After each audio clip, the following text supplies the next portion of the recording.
세상 사람들이 다 나를 몰라준다 해도 화낼 일도 아니에요. 공자님은 뭐라고 그러셨느냐, 진정한 성인은 자기를 몰라줘도 분노하지 않고 유유자적할 줄 아는 사람이 진정한 성인이라고 그랬어요. 내가 누군데 나를 몰라봐. 왕년에 내가 이 거리를 주름 잡던 사람인데 이 성당 지을 때 내가 어떻게 했는데 나에게 이럴 수가 있어. 내가 시집와서 똥구녕이 찢어지게 가난한 이 집 이렇게 일으켜놨는데 나를 무시할 수 있어? 이렇게 자꾸 자기 도취에 사로잡히면은요, 나중에 다른 사람하고 부닥치게 되고 잘난 척하게 되는 그런 꼴이 된다. 그런 꼴이에요. 여러분들 반대로 모두를 사랑할 수 있어요? 내가 모든 사람들한테 사랑받을 수도 없지만은 반대로 사랑할 수 있느냐? 다 사랑할 수 있어요? 쉽지 않죠? 내가 본당 신부 해보니까 다 사랑하는 사람이 있긴 있더라고요. 누가 다 사랑하느냐면 머리에 꽃 꽂은 여자가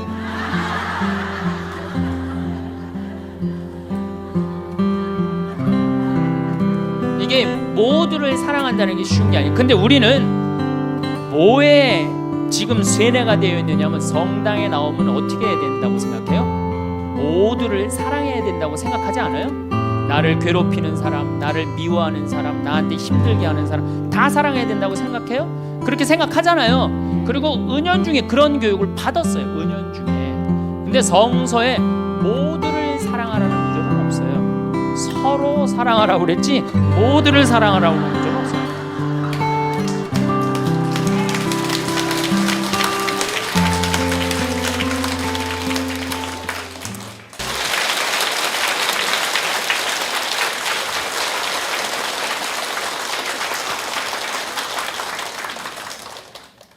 천예수님, 반갑습니다. 오늘은 우리가 화나십니까? 라는 주제로 강의를 하도록 하겠습니다. 만약에 우리가 인생 살아가면서 이 화만 안 내도 우리 인생이 굉장히 평탄할 것 같아요. 근데 가끔 잘 참다가도 그냥 갑자기 한번 화가 나면은 막 모든 게 막 뒤죽박죽 되시지 않으세요? 저는 이 한국 사회를 보면은 화로 꽉 찬 것 같아. 며칠 전에 그 지하철 2호선에서 할머니 한 분이 손자 같은 그 딸을 손녀 같은 아이를 머리채를 막 힘도 얼마나 좋으신지 그냥 막 하는 모습을 보면서 아, 정말 우리나라에 화가 꽉 차 있구나. 우리 인생을 살아가면서 분노를 억제하지 못하고 돌이킬 수 없는 잘못을 저지를 때가 참 많아요. 홧김에 어떨 때는 부모도 죽여요. 홧김에 남편도 죽이고 홧김에 아내도 죽이고. 그래서 이 화를 잘 다스린다는 게 굉장히 중요한 것 같아요. 그럼 여러분들 언제 화가 나요? 화가 나는 건 언제 화가 나냐면 무시당할 때. 남편이 시댁 식구들 앞에서 아니면 성당 모임에서 아, 우리 마누라는 할 줄 아는 게 아무것도 없다. 얼굴이 잘생겼나, 음식을 잘하나, 성격이 좋으나 마음에 드는 게 하나 없다고 정말로 남편이 구박하면은 정말로 속에서 부글부글 끓죠.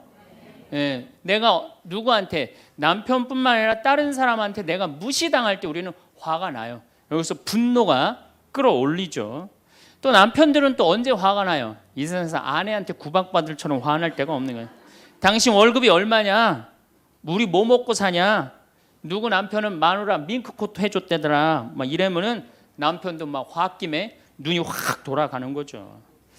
여러분들도 남편 아내 말고 또 누구한테 화날 때, 누구한테 무시당할 때 화가 나느냐면은 자식한테 무시당할 때 화나는 거예요. 더욱이 기가 막힌 거는 5살, 6살짜리한테 무시당하면요 막 끌어올라요. 여러분들 5살, 6살짜리가 막 엄마 말 안 듣고 살살 거짓말 시키면 화나요, 안 나요? 뻔히 이놈이 거짓말하는 거 아는데도 살살 거짓말 시키면 엄마는 막 화가 나요. 그래갖고 엄마가 막 자백하라고 그러죠. 너 이게 거짓말 아니냐고. 그럼 애는 끝까지 감춰요. 그럼 엄마는 그거 감추는 게 화가 나갖고 애를 막 두들겨 패죠. 근데 사실은 여러분들 그 아이들한테 화나는 거는 애가 문제가 있어서 여러분들 마음 안에 화가 꽉 차 있어서 그래요. 아니 그 5살, 6살짜리가 거짓말하면 얼마나 하겠어요. 그리고 자기가 잘못하면은 거짓말하는 건 인간의 본능이에요. 여러분들 국회의원들 청문회 볼 때 보면 거짓말 해야 안 해요? 장관 후보자들 청문회 할 때 보면 거짓말 해야 안 해요? 아니 그렇게 대단한 자리에 올라간 사람도 거짓말하는데 5살 6살짜리가 거짓말한다고 그게 화가 나갖고 두들겨 패고 그러면 안 되죠. 그리고 뻔히 얘가 거짓말하는 거 알면서도 확인한다고 계속 자백해라, 진실을 말해라. 내가 보니까 거짓말하는 애가 나쁜 게 아니라 그렇게 몰아치는 엄마가 훨씬 나쁜 거예요. 그래갖고 마음 안에 뭐가 있느냐면은 너 한 번만 걸리기만 해봐라. 내가 가만히 두나 봐라. 그래갖고 한 번 걸리면은 한 번만 걸리기만 해봐라라고 95%의 엄마가 별론데요, 자식들한테. 그리고 걸리면은 두들겨 패는 엄마가 한 50%가 두들겨 팬대요. 어렸을 때 자식들한테. 이게 문제죠. 예. 또 누구 때문에 화가 나요, 여러분들? 죽지도 않는 시어머니 때문에 열받잖아요. 그냥 막 90, 100살이 됐는데도 그냥 안 죽고 그냥 건강하고 배고프다고 그러고 밥 내놓으라고 그러고. 또 우리 또 할머니들은 누구 때문에 화나요? 내 마음 몰라주는 며느리 때문에. 그러니까 사실은 화는 어디서 가장 많이 나느냐면 가정 안에서 가장 많이 나는 것 같아요. 다른 데보다는 가정 안에서 자식 때문에, 남편 때문에, 부모 때문에, 아니면 며느리 때문에 화가 나는 거죠. 화는 날 때 보면 작은 일로 시작해서 크게 터집니다. 되게 아무것도 아닌 일로 화를 내기 시작해서 나중에 크게 터져. 그 화나는 걸 보면은 다이너마이트 이렇게 타들어가는 거 보시죠? 도화선 싹 타들어가다가 마지막에 터질 때는 어때요? 산도 무너뜨리고 막 굴도 막 만들어내고 그러잖아요. 그러니까 우리가 화가 날 때는 그 다이너마이트 도화선에서 살살살살 탈 때 그때 꺼야 돼. 그게 끝에 가갖고 이게 터질 때까지 나를 복구 기다리고 있으면 나중에 큰일 납니다. 여러분들 처음에 집에서 불이 났을 때 조그만 불이 났을 때 빨리 끄면은 그 다음에는 번지지도 않죠. 근데 그 끄지 않고 그냥 막 계속 놔두면은 나중에 불이 커지면 그땐 끄고 싶어도 꺼요, 못 꺼요? 못 끄는 거예요. 그러니까 화라는 거는 잘 빨리 다스리는 훈련이 필요한 거예요. 내가 김치찌개 저녁에 요즘 배추값이 너무 뛰었다고 그래서 딴 데 이 배추값 신경 쓰느냐고 김치찌개를 좀 짜게 끓였어. 남편이 딱 한 숟갈 먹어보니 이놈의 마누라 맨날 끓이는 김치찌개 하나 제대로 못 끓이느냐고. 그럼 부인이 여보 미안해, 요즘 배추 한 포기에 15,000원이래. 그래서 내가 그 어떻게 올 겨울에 김장을 할까 그걸 고민하다가 간 보는 걸 깜빡했어. 그러니까 오늘은 다른 반찬하고 먹으면 다른 날은 내가 맛있게 해줄게. 이렇게 말하는 마누라는 한 명도 없어요. 당신이나 외식 시켜줘 봤어? 아니 김치찌개가 짠 날도 있고 맛있는 날도 있죠. 어떻게 맨날 당신 입에 딱딱 맞춰서 끓여주느냐고. 그럼 남편이 외식도 못 시켜주고 그래서 좀 미안해갖고 다른 반찬하고 먹으면 다행인데 남편 절대 안 지죠. 너는 맨날 집에서 텔레비전만 보고 해는 일이 뭐 있느냐고. 집안 청소를 제대로 하느냐, 반찬을 맛있게 하느냐. 그러면은 부인이 당신이 나 옷 하나 제대로 안 사주고 그래서 나 텔레비전에서 그거 내 아이 쇼핑하는 거다. 그럼 또 남편이 넌 시집 올 때 해갖고 온 게 뭐가 있는데. 이러면은 점점 김치찌개로 시작해서 부부 능력 시집 올 때까지, 그리고 이제 나중에는 이렇게 사느니 너 죽고 나 죽자. 그래갖고 여러분들 뉴스 보도를 보면요, 자세히 보면요, 이런 뉴스가 굉장히 많이 나요. 아파트 15층에 느닷없이 14층에서 불이 나요. 그래갖고 소방관들이 와서 불을 끄고 주위 사람들 증언을 들어보면은 밤새 고함 소리가 오고 가고 난 뒤 불길이 치솟았다. 그러니까 이 홧김에 이렇게 사느니 너 죽고 나 죽자. 그래서 이불 방 한가운데다 갖다 놓고 석유 뿌리고 그리고 불 지르는 게 방화의 14%래요. 홧김에 지르는 불이 14%래요. 그 다음에 이 화라는 단어를 보면 불화자야. 여러분들 화가 나면 막 불이 나는 거야, 속에서. 이거를 다스리지 못하고 이거를 끄지 못하면은 우리가 점점 크게. 근데 화는 내면 낼수록 문제가 해결될까요? 문제가 꼬일까요? 화는 내면 낼수록 문제가 꼬여요. 제가 20년 전에 제가 알던 분 시동생이야. 근데 이 양반이 굉장히 다혈질이었어요. 성탄절 전날 불법 유턴을 하다가 걸렸어요. 걸려갖고 정경이 딱 잡아갖고 불법 유턴했습니다. 벌점 15점에 벌금 7만 원입니다. 나는 안 했다. 내가 분명히 봤습니다. 이놈의 새끼 안 했다는데 왜 자꾸 그러느냐? 너 경찰서장이 누구냐? 누굽니다. 그래 마침 친구였나 봐요.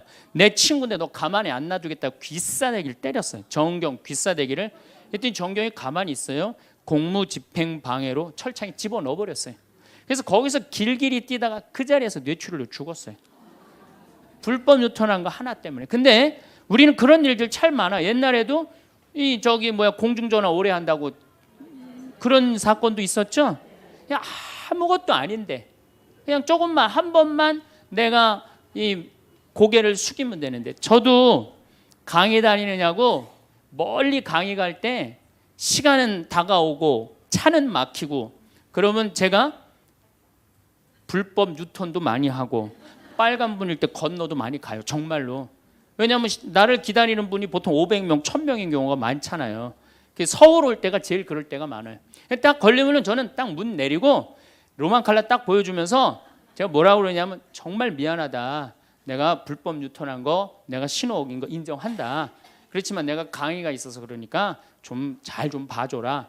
그런 경찰들이 대부분은요, 침 뱉은 거, 안전벨트 안 한 거, 벌점 없는 걸로 끊어주지 굳이 그거 벌점 매기면서 끊어주는 경찰 없어요. 인생 살아가면서 고개를 한 번만 숙이면은 문제가 해결될 때가 너무 많아요. 근데 그 한 번을 숙이는 게 우리가 안 될 때가 참 많아요. 가끔 잘 하다가도 어느 날 안 숙여지는 날이 있죠. 그거를 숙이는 것을 훈련이 된 사람이 성숙한 사람이에요.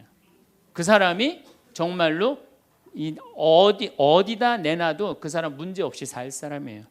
화날 때마다 그냥 막 집어 던지고 막 그러는 사람 주위에 친구 하나도 없어지죠. 또 우리가 언제 화가 나요? 식구 가운데 자기만 손해보고 희생한다고 생각할 때 화나요, 안 나요? 오빠는 대학 보내고 나는 고등학교밖에 안 보냈어. 그럼 부모님한테 막 화가 나요, 안 나요? 나죠? 성당에서도 화날 때가 언제예요? 나는 성모에서 맨날 부엌에서 그냥 겉절이 김치 담그고 그냥 맨날 하는데, 그냥 반찬 다 만들어갖고 내놓으면은 생전 성당에도 안 보이던 여자가 그냥 싹 여우같이 차려입고 와갖고 그거 딱 차려놓은 거 딱 들고 신부님 앞에 딱 가서 거기서 그냥 헤거리고 그거 주워 먹은 거 보면은, 이 식당에서 나는 그냥 완전히 그냥 식순이로 그냥 하다가 그냥 그거 보면 화 나요, 안 나요? 나죠? 내가 손해 본다고 생각할 때 화가 나는 거예요. 성당 공동체에서 제일 미치는 건 뭐냐면은, 누군가 자기를 비난하고 다니고 있어. 근데 그 사람이 누군지를 모르겠어. 나를 두고 분명 욕을 하는데, 그럴 때 화가 나요, 안 나요? 날 때 많죠. 열받는 분 계신가 보다. 내가 시집 가서 내 시동생 어버 키우고 대학 보내고 장가 보내고 시누이도 그렇게 시집 다 내보냈어. 그래갖고 정말로 똥구멍이 찢어지게 가난한 집에, 이 집에 와갖고 정말 다 이렇게 하고 다 먹고 살 만큼 해놨어. 그런데 환갑이 됐어. 그래갖고 야, 내가 시집 와갖고 그렇게 잘해줬는데 내 환갑 때 다이아 반지를 해갖고 올 것이냐, 유럽 여행 티켓을 갖고 오실 것이냐 기다리고 있는데, 시동생 시누이들이 딱 환갑 때 왔는데 10만 원 봉투에 딱 넣어갖고 왔어. 그거 보면 열 받아요, 열 안 받아요? 열 무지하게 받죠. 그래갖고 내가 너희들하고 인간관계를 갖나 봐라. 그리고 인간관계 끊고 사는 사람들도 많아요. 해준 게 돌아오지 않을 때. 그렇죠? 내가 잘해줬는데 돌아오지 않을 때. 근데 우리는 살아가면서 여러분들 이제까지 은혜 받은 만큼 다른 사람한테 은혜 갚으셨어요? 저는 신부 되기까지 많은 신부님들, 많은 수녀님들, 많은 교우들이 저를 도와줬어요. 근데 신부 돼갖고 일일이 그분들한테 쫓아다니면서 다 감사했는가 생각해보니까 다 하지 못했더라고요. 나도 다 감사하지 못했는데 내가 그 감사를 받지 못한다고 화낼 필요는 없지 않는가, 그런 생각이 들어요. 제가 신학교 다닐 때 우리 학장 신부님이, 돌아가신 배문환 신부님이 영성훈 할 때 아주 이해하지 못하는 훈화를 꼭 하셨어요. 여러분들은 본당 신부가 돼갖고 교우의 40%만 지지를 받아도 여러분들은 성공하는 신부입니다. 근데 전 신학생 때 이해가 안 갔어요. 신학생 때 왜 이해가 안 갔느냐면은 내가 신학생 때 인기가 얼마나 좋았느냐면은 막 방학 때 가면은 주일학교 애들이 막 매달려갖고 길을 못 갔어요. 지금이야 뭐 이상한 세상이 돼갖고 그러지 못하지만은 25년 전만 해도 애들이 신학생들을 얼마나 매달리고 좋아했어요. 초등학교 애들이. 중고등학교 애들은 내가 방학 끝나고 신학교 돌아가면은 애인 군대 보내는 것처럼 그렇게 섭섭하고 편지 보낸다고 그러고 학사님 보고 싶다고 그러고. 본당에서 아줌마들은 나 보면 죽어. 좋아서. 그런데 신부가 돼갖고 교우의 40%가 나를 지지해 주지 않는다? 신학생 때도 인기가 이 정도라면 본당 신부 돼갖고 인기가 더 높을 거 아니에요. 그래서 신학교 그 영성문화를 이해를 못했어요. 근데 막상 제가 신부가 되고 보니 교우의 40% 지지받는 거는요, 하늘의 별 따기보다도 어렵더라고요. 왜냐하면은 우리나라 지금 통계적으로 미사 참여율이 25% 나와요. 그러니까 정말로 그 신부님이 지지받는 신부님이다. 제대로 40% 지지받는 신부님이다. 그러면은 교우의 40%는 미사 참여율 나와야 될 거 아니에요. 그러니까 교우가 1000명이라면 400명은 나와야 될 거 아니에요. 2000명이라면 800명이라면 나와야 되는데 2000명 중에 800명 나오는 본당은 없어요. 2000명이라면 한 500명 정도, 600명 정도 나와요. 많이 나와요. 우리나라 평균적으로. 그러니까 40% 지지받는다는 게 어려워. 예수님은 나 환자 10명 고쳐줬는데 몇 명 돌아왔죠? 1명 돌아왔어요. 그러니까 여러분들이 여러분들 주위에 있는 사람들 10명한테 잘해줬어. 10명한테 잘해줬는데 9명이 돌아오지 않는다고 해서 섭섭할 필요가 없다는 얘기죠. 그러니까 1명이라도 돌아오면은 다행인 거예요. 그러니까 모든 사람들한테 인정받는 일이 쉬운 일이 아니다. 많은 사람들 화나는 경우가 어떤 경우가 여러분들 화가 많으냐면 자기가 완전한 사람이라고 생각할 때, 자기 판단이 옳다고 생각할 때, 그걸 옳다고 믿을 때 화가 나요. 많은 분들이 어떤 경우가 있느냐면은 내가 관상 좀 볼 줄 아는데 그 사람 틀렸어. 아니면 내가 관상 좀 볼 줄 아는데 그 사람 진짜 괜찮은 사람이야. 이 중에 관상 못 보는 사람 어디 있어? 50년, 60년 살으면은 딱 보면 다 알지. 그렇죠? 그런데 그게 맞는 경우도 있고 틀리는 경우도 참 많아요. 근데 우리는 어떤 착각을 갖고 있냐면 내가 적어도 판단하는 건 맞다고 생각해요. 다 여기 저를 포함해서 여러분들 모두가 그런 생각을 해요. 근데 그게 허물어졌을 때 화가 나는 거예요. 그게 허물어졌을 때. 제가 지난달에 뉴욕에 강의를 갔었어요. 퀸즈 성당이라는 데서 강의를 했는데 교우들이 진짜 많이 나왔어요. 정말로 꽉 찼어요. 강의를 하는데 정말로 반응이 아주 좋더라고요. 이 강의가 끝나고 이제 본당 신부님하고 사제관을 올라가는데 따라오는데 이게 한국 사람이 안 따라오고 미국 여자가 따라오는 거예요. 미국 여자가 따라와갖고 그러는 거예요. 신부님, 자기가 신부님 강의를 한국말을 잘 못 알아들어서 잘 알아듣지는 못하지만은 너무 감동을 받았다고. 신부님은 정말로 하느님의 사람이라고. 나는 듣다 내 강의를 정말로 감동받다 못한 미국 여자까지 내 강의를 감동을 받는구나.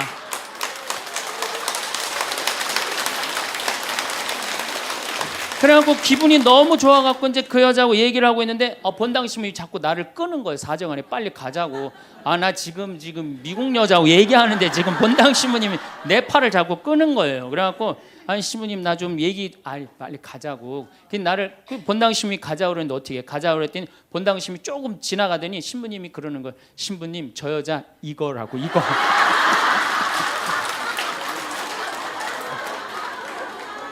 한국에서 강의만 오면은 강의 오는 신부님한테 쫓아다니면서 저런다고. 난 내가 강의 잘해갖고 그런 줄 알았더니 쫓아와갖고 그냥.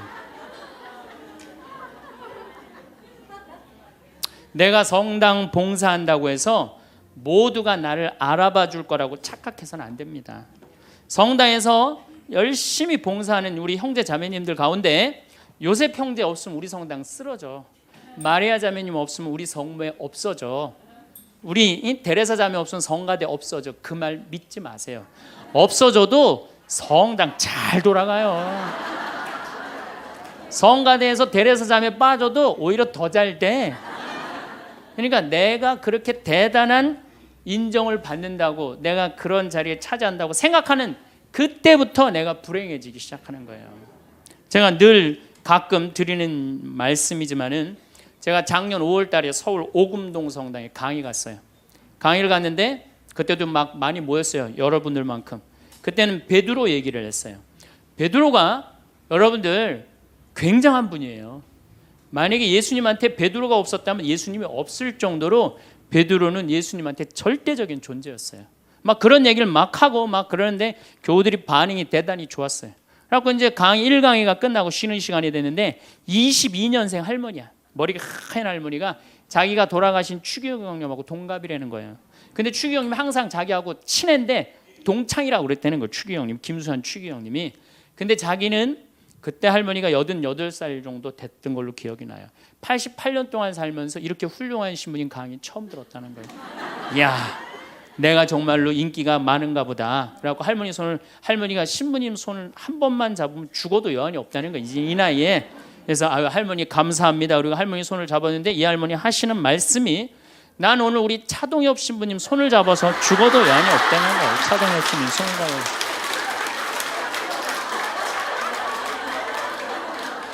그래서 제가 그랬죠. 할머니, 저는 차동엽 신부가 아닙니다. 저는 황창현 신부입니다. 그렇게 분명히 말씀을 드렸는데 이 할머니는 황창현이라는 사람을 알지도 못하는 거예요.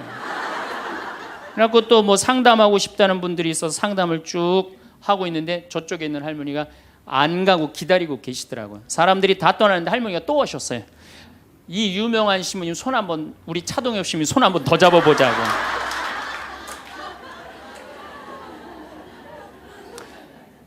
모든 사람들이 나를 인정해주지 않는다 하더라도, 모든 사람들이 나를 알아주지 않는다 하더라도 실망하실 필요 없어요. 그리고 우리가 인생 살아가면서 모든 사람이 나를 인정해주는 일은 없어요. 그러니까 여러분들 가운데 모든 사람이 나를 좋아해. 이분은 사실은 나중에 불행의 씨를 갖고 있는 분이에요. 화의 씨를 갖고 있는 분이에요. 10명 중에 몇 명만 나를 좋아해도 성공해? 4명만 좋아해도 성공한 거예요. 아니, 10명 중에 1명만 나를 믿어줘도 여러분들은 실패한 인생이 아니에요. 9명은 나를 인정하지 않을 수도 있어요. 근데 가끔 나는 우리나라 연예인들을 보면 안타까워요. 연예인들 막 인기가 좋잖아요. 인기가 좋은데 막 따라다니잖아요. 막 따라다니는데 그 연예인들 따라다니는 사람들을 보면은 많이 따라다녀 500명, 1000명이야. 그러면은 국민의 5천만 명의 국민 중에 1000명 따라다니는데 그 1000명 속에서 자기가 인기가 완전히 있는 줄 아는 거예요. 완전히 그 1000명 속에서 파묻혀 갖고 4999만 9천 명은 그 사람이 누군지도 모를 수 있어요. 그렇지 않아요? 여러분들 요즘 연예인들 막 때로 나와 갖고 뛰어다니고 막 춤추는 거 보면 구분돼요, 안 돼요? 난 아무리 알아보려고 해도 나도 이제 늙어가기 시작하니까 이게 누가 누군지 모르겠더라고요. 나하고 그 사람들하고 아무 상관없어. 그러나 연예인들은 그런 생각을 안 해요. 자기가 모든 사람들한테 인기가 있다고 착각을 해요. 그런데 갑자기 댓글에 그게 노래냐, 그게 춤이냐, 그게 연기냐, 이런 악성 댓글이 올라오면 그때부터 미치는 거예요. 그래갖고 그 악성 댓글을 올려봤자 내가 보기에는 정신 나간 사람이 올리거나 아니면은 자기 마음에 안 드는 사람 올리는데 많이 올려야 50명, 100명도 안 올릴 거예요. 자기를 좋아하는 연예인들은, 저 일반 대중들은 보통 한 5,000명, 10,000명 되면은 그런 악성 댓글을 올리는 사람은 10명, 20명도 안 될 거예요. 근데 그거에 스트레스를 받아갖고 목매갖고 자살하는 연예인들이 참 많아요. 그럴 필요 없다는 거예요. 최진실 씨가 이 세상 떠난 지 벌써 이제 2년 됩니다. 참 안타까운 연예인이에요. 나는 최진실 씨하고 나이하고 비슷한 연배. 우리 어렸을 땐 인기 최고였어요. 정말로. 정말 앞으로도 더 연애 활동을 했으면 우리한테 큰 기쁨을 줬을 거야. 근데 최진실 씨를 좋아하는 사람은 국민이 나를 포함해서 한 3천만 명은 될 거예요. 근데 최진실 씨가 세상 떠날 때 악성 댓글을 한 사람 4사람밖에 안 돼요. 너무너무 안타깝죠. 그러니까 우리가 살아가면서 여러분들도 여러분들한테 막 나쁜 소리를 하는 사람은 한둘이야. 근데 그 한둘도 내가 보기엔 제정신 가진 사람은 아니다. 그러니까 모든 사람들한테 내가 인정받지 못한다고 그래서 화낼 필요는 없다. 제가 17년 전, 벌써 18년 전이네요. 철산성당이라는 경기도 광명 보좌 신부를 했어요. 보좌 신부를 했는데 거긴 교우가 14,000명이야. 14,000명. 예비자 교리반을 딱 맡았는데 100명이 딱 있는 거예요. 새로 신부는 됐지. 그냥 교리 교환을 신학교 때 얼마나 공부를 열심히 하고 준비를 열심히 했어요. 100명이 있으니까 기분이 너무 좋더라고요. 그래서 그냥 교리를 그냥 얼마나 열심히 했는지 몰라요. 근데 한 달이 지났는데 늘어나도 전찬을 판국에 아니 이게 줄어들기 시작하는 거예요. 90명으로 줄어드는 거예요. 2달이 지났는데 80명으로 줄어드는 거예요. 3달이 지났는데 진짜 딱 반토막이 나더라고. 50명으로. 그랬더니 봉사자들이 맥주하고 안주를 사갖고 와서 나를 위로해 주는 거예요. 신부님 실망하지 말아라. 원래 교리반이 이렇게 어중이 떠중이 다 떠나고 이렇게 오리지널만 3개월 지나면 딱 남는다. 그리고 실망하지 말으셔야 되는 이유가 수녀님 반은 더 떨어졌다. 그러니까 실망하지 말아라.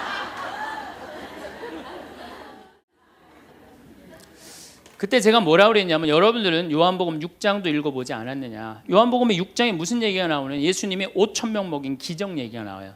근데 요한복음 4장에 보면 예수님이 죽어가는 고간의 아들을 살려요. 그냥 예수님 활동하자마자 첫 기적은 요한복음에서 첫 기적은 가나에 술 많게 하는 기적이고 두 번째 기적이 뭐냐면은 죽어가는 고간의 아들을 살리는 거예요. 그럼 죽어가는 고간의 아들을 여러분들 본당 신부가 새로 발령받아 와서 내 아들이 암으로 막 죽어가. 근데 신부님이 가정 방문 와갖고 내가 안수기도 한번 해볼게. 그래갖고 안수기도를 해줬는데 암으로 막 죽어가려고 그러는 아들이 살아났어. 그럼 그 신부님 인기가 본당에서 어떨 것 같아요? 성당 안 나오던 교우들도 그 신부님 구경하러 다 나올 거 미사 참례. 예수님 엄청나게 따라다녔어요. 그런데 요한복음 5장에 보면 예수님이 38년 동안 벳자다 연못에서 누워있던 사람을 지나가다가 측은한 마음이 들어서 일으켜 세워요. 근데 신부님 우리 시어머니는 중풍으로 38년 동안 누워있었다고. 그럼 내가 또 한번 안수기도 해볼게. 가서 안수기도 했는데 시어머니가 38년 만에 일어났어.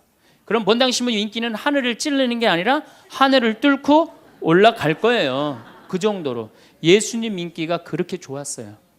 그래갖고 이 사람들이 예루살렘에서 예수님이 그런 기적을 하셨는데 예수님을 갈릴레아 호수까지 몇 명이 따라가느냐 하면 5,000명이 따라갑니다. 자기네들 스스로 제자라고 그러면서 5,000명이 따라가요. 5,000명이 따라가는데 보니까 3일 동안 이 사람이 밥을 못 먹어. 그러니까 예수님이 빵 5개, 물고기 2마리로 5,000명을 먹여요. 그러니까 당시 유대인들이 뭐라고 그러냐면 우리가 드디어 기다리던 왕이 왔다. 왕으로 억지로라도 모시자. 그래요. 그러니까 예수님이 딱 사라졌다가 저녁에 딱 나타나는데 갈릴레아 호수에 나타나는데 성서에 25에서 30 스타디온 정도 배가 떨어져 있었다고 그랬어요. 그럼 완 스타디온은 얼마냐? 한 200m 정도를 완 스타디온, 한 스타디온이라고. 여러분들 스타디온이 어디서 온 말이에요? 스타디움이라는 스타디움 한 바퀴를 돌고 있습니다. 그러잖아요. 그 스타디움이 성서에서 나오는 스타디온에서 나온 얘기예요. 그러니까 한 스타디온은 한 200m 정도 되는 거예요. 그걸 30 스타디온을 걸었다면은 얼마를 걸은 거냐면은 6km를 걸은 거. 무리를 쫙 미치는 거죠. 사람이 무리를 걸은 거를 보면 미치지 않아요? 만약 여러분들 내가 강의한다고 저 뒤에서 걸어서 안 들어오고 공중부양으로 떠서 쫙 들어온다고 생각을 해봐. 강의할 필요 있어요 없어요? 잠깐 떴다가 그냥 쫙 나가면 그걸로 끝이지. 그러니까 당시의 유대인들은 예수님한테 완전히 반한 거예요. 근데 다음날 예수님이 이상한 말을 해요. 참으로 확 끼얹어요. 내가 진실로 진실로 너희에게 말한다. 너희가 사람의 아들의 살을 먹지 않고 그의 피를 마시지 않으면 너희는 생명을 얻지 못한다. 그러나 내 살을 먹고 내 피를 마시는 사람은 영원한 생명을 얻고 나도 마지막 날에 그를 다시 살릴 것이다. 내 살은 참된 양식이고 내 피는 참된 음료다. 군중들이 눈이 동그래요. 여러분들은 살 먹고 피 먹는 얘기 하도 많이 들어서 안 이상하죠? 그런데 다른 종교인들이 우린 예수님 살 먹어, 예수님 피 마셔, 그러면은 어떻게 생각할 것 같아요? 식인종 아니면 드라큘라 둘 중에 하나예요. 예수님 피 먹는 거면. 그러니까 당시의 유대인들이 뭐라고 그러냐면 이 말씀은 듣기가 너무 거북하다. 누가 듣고 있을 수 있겠는가? 그러니까 그러면서 떠나요. 그러니까 예수님이 당신의 말씀을 두고 투덜거리는 것을 속으로 아시고 그들에게 이르셨다. 이 말이 너희 귀에 거슬리느냐? 그리고 성서에 이렇게 우리에게 말합니다. 이 일이 일어난 뒤로 제자들 가운데 많은 사람이 되돌아가고 더 이상 예수님과 함께 다니지 않았다. 다 떠나간 거예요. 말을 알아듣기 너무 어렵다고. 그러니까 이제 예수님이 이제 딱 12명 딱 남아 있는 거, 어떤 무식한 어부 12이 눈을 동그랗게 뜨고 예수님을 쳐다보는 거예요. 그러니까 예수님이 이때 뭐라고 그러냐면은 너희도 떠나고 싶으냐. 그러니까 이 12마저 떠나면 예수님 완전히 낙동강 오리알 되는 거예요. 이때 대단한 인물이 하나 나옵니다. 누구냐? 베드로예요. 다 떠났음에도 불구하고 의리를 지킨 분이 베드로예요. 당신은 영원한 생명을 주시는 말씀을 가지고 있는데 우리가 어디를 갑니까? 그리고 예수님은 이 12하고만 다니세요. 그리고 요한복음 6장 다음에 7장에는 뭐라고 써 있느냐면은 이들이 예수님을 죽이려 함으로 예수님은 더 이상 공식적으로 돌아다니지 않고 몰래 숨어서 갈릴레아만 다니셨다고 그래요. 그러니까 이 12하고만 그냥 돌아다닌 거 죽이려고 그러니까 피해서. 그러니까 예수님 그렇게 죽어가는 고간 아들 살리고 38년 동안 배짜다 연못에 누워있던 사람 살리고 5천 명 먹이고 생 난리를 쳐갖고 막 5천 명이 따라다니다가 결국은 몇 명 건졌느냐? 12명 건진 거예요. 여러분들 5천 명 중에 12명 건진 예수님이 나요? 100명 중에 50명 건진 제가 나요? 누가 나요? 내가 낫지 않아요? 아니 내가 예수님보다 나은데 뭐 그 예비교 50명 떨어졌다고 실망할 게 뭐 있어. 나는 가끔 한심한 레지오 단장들이 있어요. 신부님 우리 단원이 10명인데 오늘 2명밖에 안 나왔습니다. 그래서 둘이서 울면서 개응을 했습니다. 우리 레지오 해체해야 될까 봅니다. 이렇게 오는 단장이 있는데 한심한 단장이죠. 10명 중에 2명 나왔다 그러면 20% 지지받는 단장이야. 자, 5천 명 중에 12명 남긴 예수님이 나요? 10명 중에 2명 나온 단장이 나요? 누가 나? 단장이 훨씬 나은 거예요. 또 요즘 우리나라 구역 반모임 활성화를 위해서 굉장히 많이 노력하죠. 근데 많은 경우 반장님들, 구역장님들이 실망해요. 우리 구역이 10세대인데 3세대밖에 안 나온다. 4세대밖에 안 나온다. 이렇게 실망하는 분들이 굉장히 많아요. 그러면은 10세대 중에 3세대나 4세대 나오면 이건 본당 신부보다 난 사람이에요. 예수님보다는 뭐 더 난 사람이고 실망할 필요가 뭐 있어. 예수님 뭐라고 그러냐면 너희 중에 단 두세 사람만 모여도 내가 그곳에 함께 있겠다. 그러면 됐지 뭐 이렇게 욕심이 많아요. 그러니까 여러분들 모든 사람들한테 인정받는 건 쉬운 일이 아니고 인정받으려고 할 때 우리 인생이 피곤해지고 화가 난다 이거예요. 제가 2년 전에 평화방송에 강의를 한 2달 정도 했어요. 많이 한 것도 아니에요. 2달. 그런데 정말로 인기가 대단하더라고. 막 전화가 얼마나 오는지.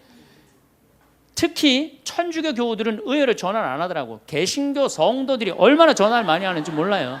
신부님 너무너무 설교 좋다고. 천주교 교우들은 왜 전화하느냐 하면은 천주교 교우들은 원래 입이 무겁잖아요.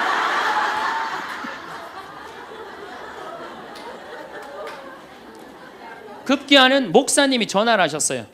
신부님 우리 교회에 와서 설교를 주일 예배에 좀 해달라는 거예요. 그래서 제가 주일 예배에 가서 설교를 했어요.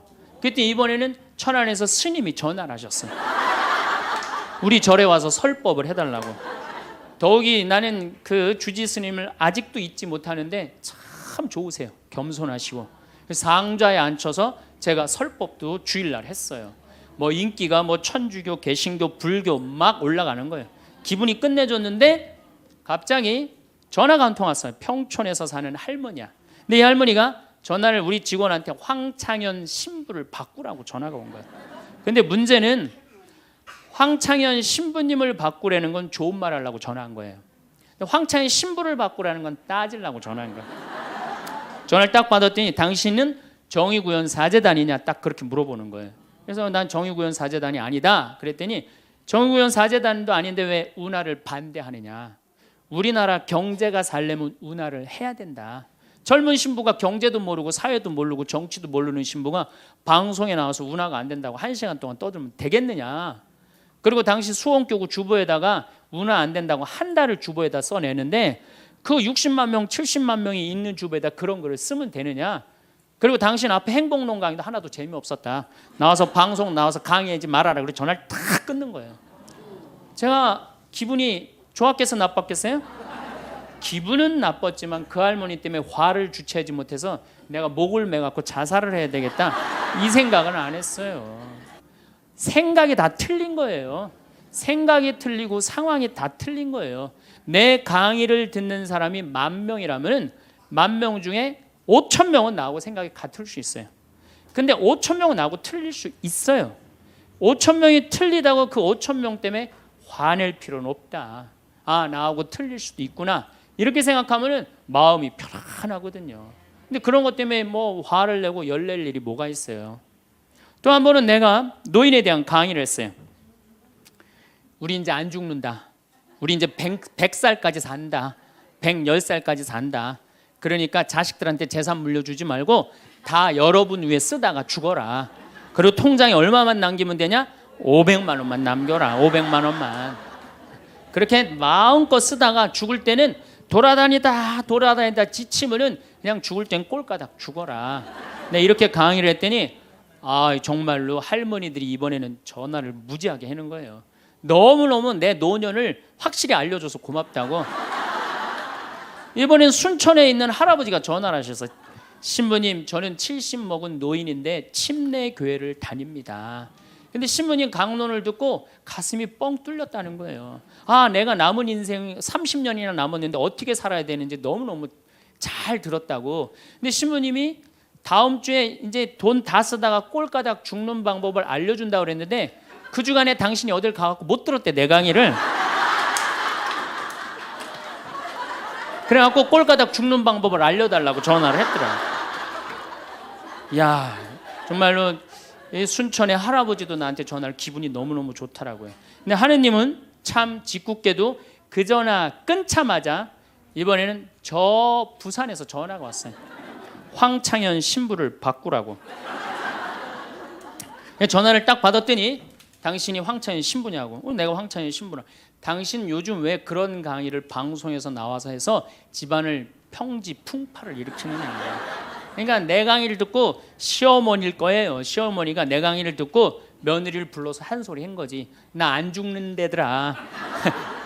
너 나 다 나 위해서 쓰다가 나 통장에 500만 원만 남길 테니까 나한테 유산 받을 생각 꿈도 꾸지 말아라. 그렇게 이제 얘기를 한 거야. 그러니까 그냥 열받으니까 나한테 전화를 한 거죠. 그런 강의 하지 말라고. 그리고 그 자매는 한마디 더 하더라고요. 당신 강의하는 거 재수 없다고. 그래서 저는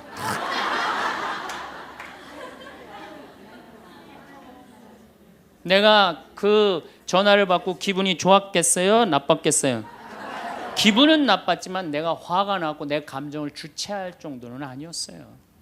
왜? 상황이 틀리니까. 얼마든지 내가 공격받을 수 있는 얘기를 한 거니까. 그런 다른 의견이 있을 수 있는 거예요. 그걸 일일이 다 대응하려고 그러면요 나중에 내가 어떻게 될 것 같아요? 미쳐요. 미쳐요. 여러분들 요즘 나는 가끔 텔레비전 보면서 총리들도 대통령도 막 신발 막 던지고 막 결함 막 던지고 그러잖아요. 대통령한테도. 우리가 남이 나한테 평가하는 게 전부는 아닙니다. 자기 소신, 자기 확신, 자기 멋이 있으면은요 누가 뭐라 그래도 별로 거기에 흔들리지 않아요. 근데 그냥 남들 말에 막 귀 기울이고 그냥 거기에 신경 쓰는 사람은 조금만 뭐가 있어도 화를 내고 자기를 주체하지 못하는 거예요.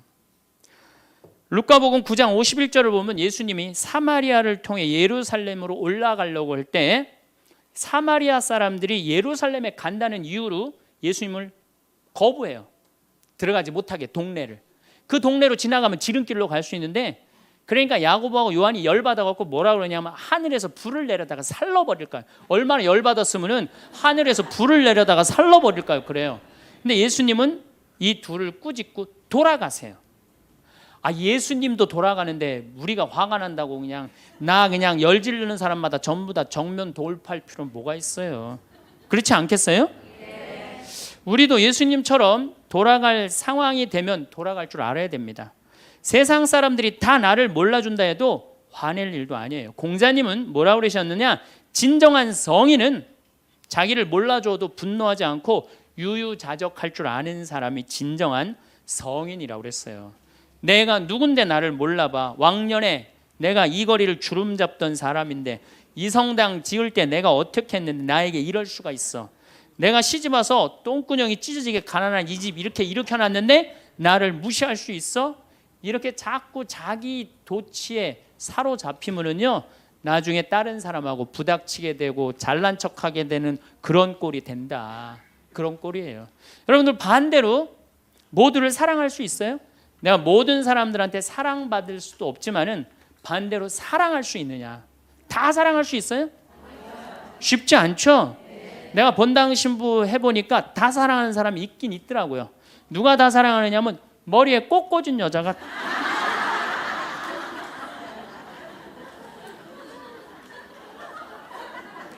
이게 모두를 사랑한다는 게 쉬운 게 아니에요. 근데 우리는 뭐에 지금 세뇌가 되어 있느냐면 성당에 나오면 어떻게 해야 된다고 생각해요? 모두를 사랑해야 된다고 생각하지 않아요? 나를 괴롭히는 사람, 나를 미워하는 사람, 나한테 힘들게 하는 사람 다 사랑해야 된다고 생각해요? 그렇게 생각하잖아요. 그리고 은연중에 그런 교육을 받았어요. 은연중에. 근데 성서에 모두를 사랑하라는 구절은 없어요. 서로 사랑하라고 그랬지 모두를 사랑하라고 하는 구절은 없어요.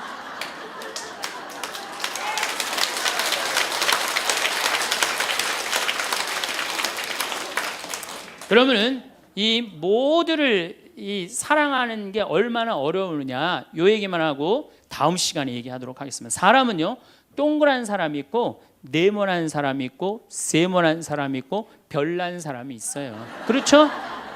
근데 꼭 사람 중에 삐죽한 사람이 있어요. 삐죽한 사람.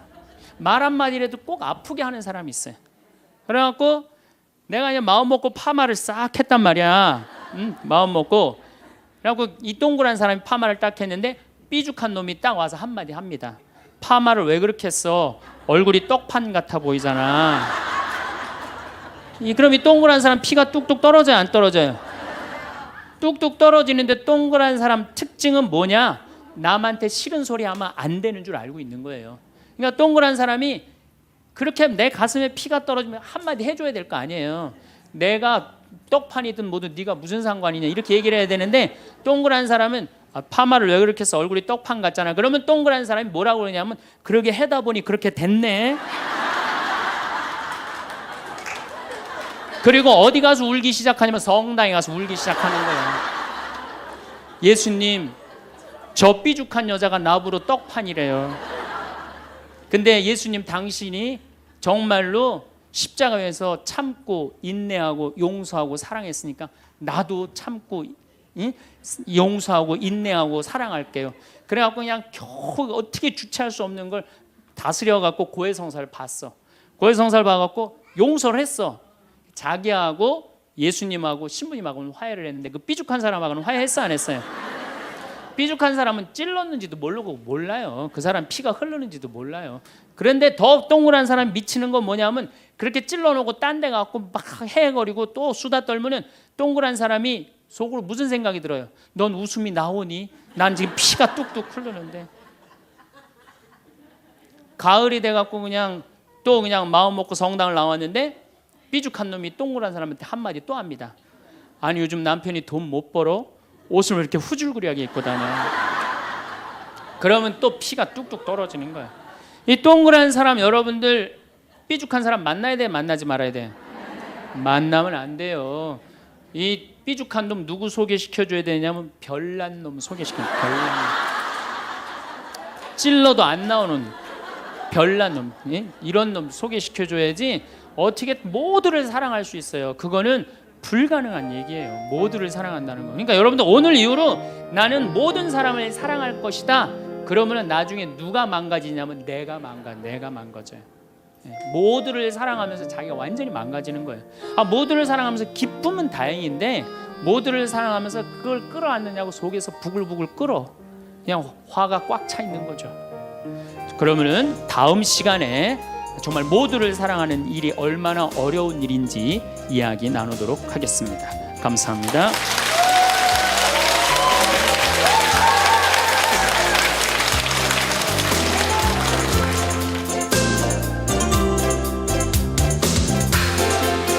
오늘 황창현 신부님의 행복특강 어떠셨나요? 화가 났을 때 어떻게 흥분을 가라앉히고 진정하는 방법이 정말 인상 깊었습니다. 이번 설날에도 고향으로 올라오는 자식들을 만났나요? 그런데 정말 화목한 가정처럼 행복한 모습이 보였나요? 만나기만 하면 싸우고 감정이 쌓이고 울분이 쌓이진 않았나요? 그런데 돌아보면 정말 시덥지 않은 걸로 싸우곤 하는데 말이죠. 사소한 것 가지고 싸우다가 오랫동안 묵혀뒀던 감정을 드러내는 순간 일은 커지기 마련입니다. 화를 낸다고 할 때 이 화자가 불화인데요. 처음 작은 불씨가 있을 때 제때 끄지 않는다면 걷잡을 수 없이 커지게 됩니다.